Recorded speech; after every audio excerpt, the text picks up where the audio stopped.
The story begins with a woman crying and screaming as loud as she could because the pain was unbearable. Wanda is surrounded by her friends and family while she gives birth to 2 beautiful baby boys.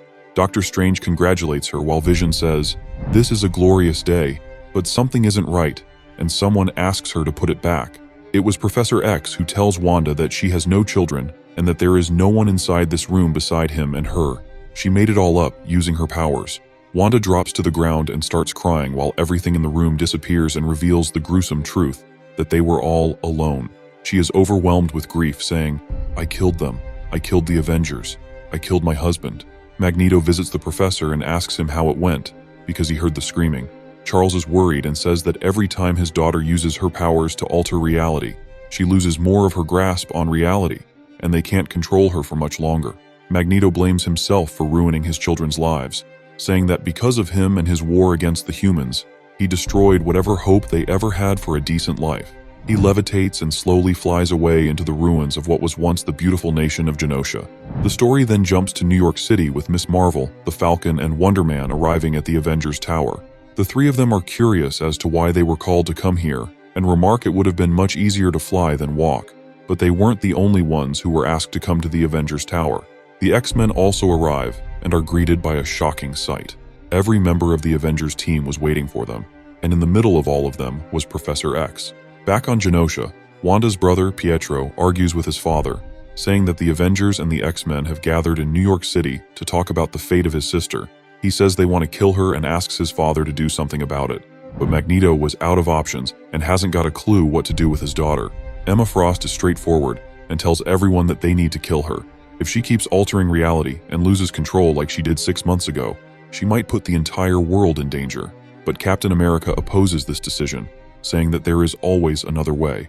But the professor isn't so sure about this. Not this time. Even Doctor Strange has no way of helping her, saying that there is nothing in the mystic arts that could help her, but he is still researching. The captain agrees with Doctor Strange and says they should continue working on finding a solution, but Emma Frost says they should vote.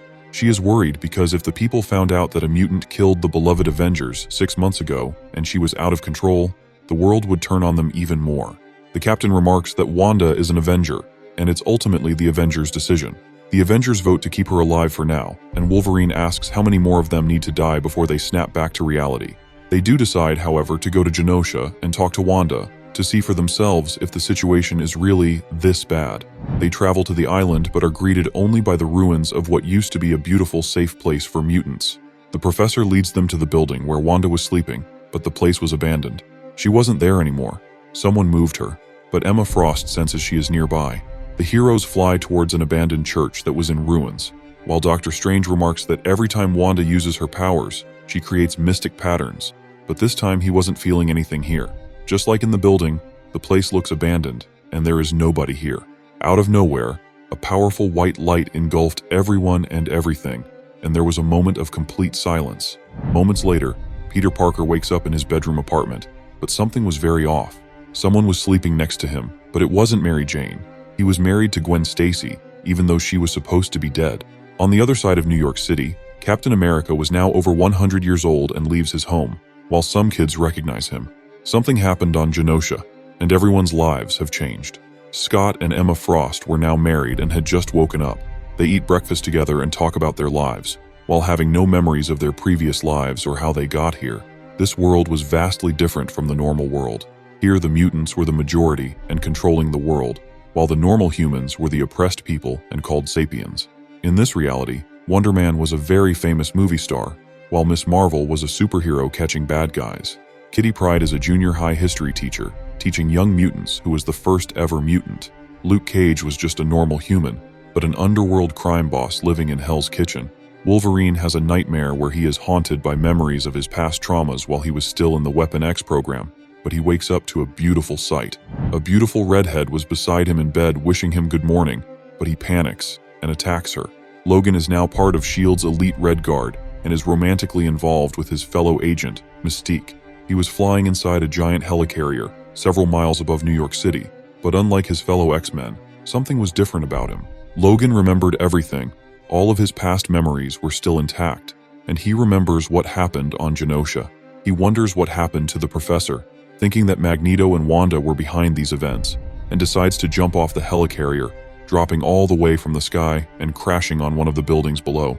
The newspapers that day talked about an event that was happening this weekend, where the House of Magnus was organizing a gala to celebrate 30 years of freedom from oppression by sapiens. Logan steals a bike and goes to the Avengers Tower, hoping to talk to them and tell them the truth about this world. But he was stopped by his fellow Red Guard agents. They think that something bad must have happened to him and want to take him back to the helicarrier, but he doesn't want to go with them and runs away. The agents chase him down and he runs on the street and gets on his bike. He jumps over several cars and is about to crash when someone appears right in front of him. The person opens his giant cloak and takes Logan into a dark place, away from the streets and emerging in Hell's Kitchen. Luke Cage was waiting for him, saying he needs to calm down and crush the tracker on the back of his head. Otherwise, the Red Guard agents will find them. Hawkeye was on edge and didn't trust Logan, so he shoots him point blank with an arrow, destroying the tracker and thinking that he killed him. But Logan recovers after being unconscious for over 30 seconds, but the tracker did its job and led the Sentinels to their hideout. In this world, the Sentinels were hunting down humans and not mutants, and the room was filled with sapiens. Cloak reacted fast and moved as many people as he could to another location, far away from the Sentinels, but sadly he didn't manage to take everyone and many people were left behind.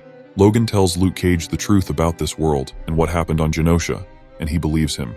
Cage says that a girl visited him yesterday and told him the exact same thing. Somehow a little girl named Layla Miller also knows that this world is fake and can show the truth to others. Logan believes that the only reason he remembers the world as it used to be is because his memory was wiped so many times before, and maybe his body found a way to counteract the effects. He wants to show the other X-Men the truth and takes Layla and the other people to Cyclops and Emma Frost's apartment, but nobody was home. When Emma returned, Layla showed her the truth. Reliving all of her past memories and remembering what happened on Genosha, Emma was furious and blames Magneto, thinking he found a way to convince his daughter to change the world and wants to kill both of them. Logan agrees, but they need more help. Next on the list was Cyclops, and he was ambushed by Layla just as he returned home, forcing him to remember the world as it used to be. Next on the list was Peter Parker, who has a harder time dealing with the truth, because in this world he lives a perfect life with his child and Gwen Stacy. Peter was furious at Wanda and her father for doing this and vowed to kill both of them, but Logan told him to get in line. He's not the only one. Eventually, most of the heroes were shown the truth and they gathered once again to discuss their plan of attack, but the Red Guard, still S.H.I.E.L.D. agents, were still chasing Logan down. Layla made all of them remember their previous lives, and everyone wanted revenge now. The Red Guard agents bring the heroes on board one of the helicarriers, and Emma Frost uses her powers to hide themselves amongst the crew. She then mind-controlled the captain and forced him to set a course for Genosha, where the House of M was hosting the prestigious Gala event. The first guest to arrive on Genosha was King T'Challa of the African Commonwealth of Wakanda, followed by none other than Victor Von Doom, the King of Latveria. Princess Aurora of Kenya was next, closely followed by King Namor of the Kingdom of Atlantis. All of the guests were greeted by Magneto and his family, his son Pietro, his daughter Lorna, his two grandchildren, and of course Wanda Maximoff sitting on his right. Out of nowhere, one of the giant sentinels that belonged to S.H.I.E.L.D. started to dive towards Magneto, but he was able to stop it moments before impact. All of the heroes launched their attack, using their combined powers and strength to attack Magneto and his children. While everyone was busy fighting, in another part of the island, Emma Frost, Layla, and Cloak were on a mission to find Professor Xavier and bring back his memories of the real world. But they were shocked to find a tombstone with his name written all over it. But Cloak went underground and found no coffin, saying that the professor wasn't even there. Back in the main room, She-Hulk was encouraging her teammates to keep fighting and not give up. They needed to win this fight one way or another. During the attack, Wanda was hit with a powerful blast of energy and her body began to disintegrate, prompting Pietro to scream in horror. But Doctor Strange noticed a strange light in one of the towers and goes to investigate. He finds Wanda playing inside with both of her children. She greets him and says that the person from the main hall wasn't her true self. She would never abandon her children for a stupid gala. Strange asks her if she created Layla Miller to bring them here, but she doesn't even know who that is.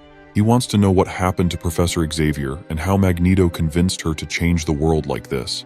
Wanda tells Steven the truth, that it wasn't her father who convinced her to change the world. It was actually her brother Pietro. He knew the X-Men and the Avengers wanted to kill her because her powers were too dangerous, and she was losing her mind and wanted to protect her. Pietro asked his sister to change the world so that everyone can be happy and live a perfect life, including them.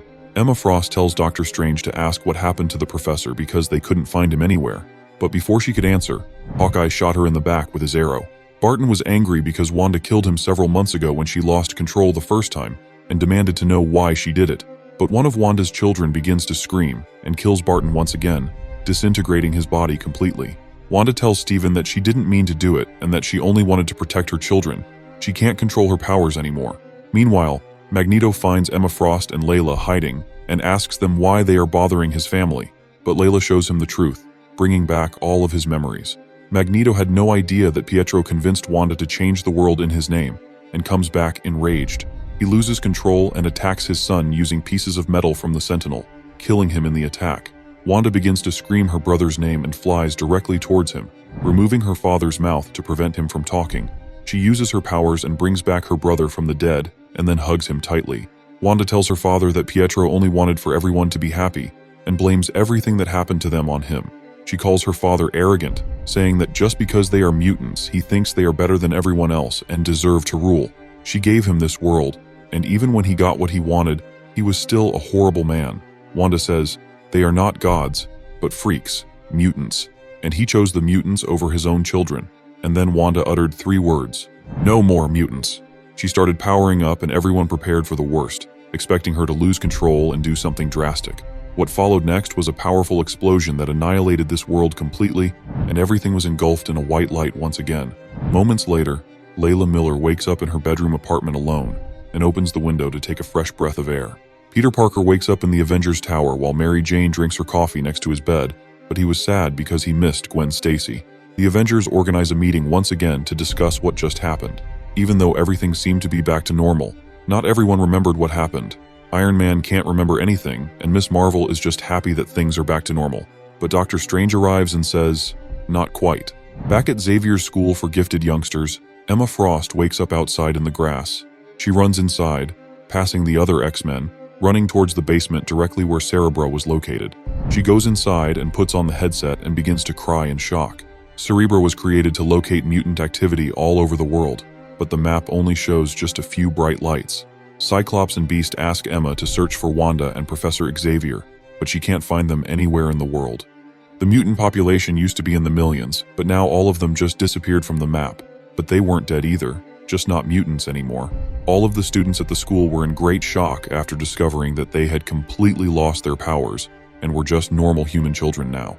Emma doesn't know if Wanda just deleted the mutant gene from everyone, or if she just suppressed the mutation. Xavier would know what this is, but he was missing. Pretty soon, the news traveled all over the world, with news stations from across the planet reporting the same thing, that most of the mutants had lost their powers, but nobody knows why. The X-Men go back to Genosha in hopes of finding Wanda hiding there, but they only find Magneto wandering the ruins alone. Wolverine jumps on top of him and asks where his daughter is, but he was just a normal man now after losing his powers and had no idea what happened to Wanda. He had no clue what happened to the professor or his son either, and Rogue asks everyone to let him go, saying what happened isn't his fault. Wolverine says he deserves every second of the rest of his crappy sapien life and vows to kill both of his children if he ever finds them. But Wanda Maximoff was still alive, wandering the streets of a marketplace somewhere in a distant and remote village, searching for food. Dr. Henry Pym gives an interview and talks about what just happened, saying that everyone around the world just witnessed the extinction of an entire species, and this will be sure to have an impact on the entire world and ecosystem. Sir Isaac Newton said that for every action, there is an equal and opposite reaction. So what will be the reaction to this tragic event?